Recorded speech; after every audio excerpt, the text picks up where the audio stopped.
successful. A historic meeting is taking place on the Caribbean island of Barbados.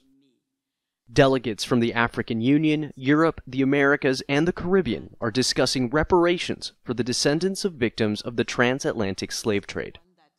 Barbados' ambassador to the Caribbean community, or CARICOM, says the summit itself is indicative of the momentum the international reparations movement has gained in recent years. We see reparations in terms of the right to development. The way we see reparations is, look, European countries develop themselves at the expense of the systematic underdevelopment of countries like Barbados and the Caribbean territories and the continent of Africa. And reparations is about acknowledging the criminality that underlay that and now taking concrete measures to help repair some of the damage that was done. Just a few miles away from where diplomats and human rights advocates are looking to the future, the history and legacy of slavery is more present. This is Newton Plantation, one of the oldest sugarcane plantations on Barbados. It's also the final resting place for hundreds of enslaved persons.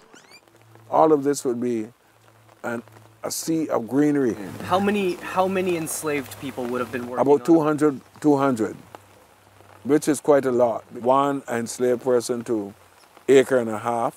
All of it enforced by the whip. By the whip, yes. The whip and sometimes the gun. Historians like Trevor Marshall say Barbados, like other former slave societies, never recovered from the centuries of oppression, adding that the road to making things right begins with reparations.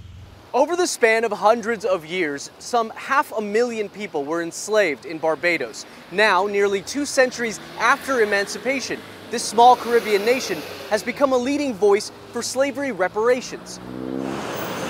The delegates meeting in Barbados this week are expected to devise an international framework for advocacy at an international level, building off a 10-point plan for reparatory justice. This includes things like debt cancellation, development projects, and formal apologies from European governments, who activists say continue to reap the fruits of slave labor. Manuel Rapalo, Al Jazeera, Bridgetown, Barbados.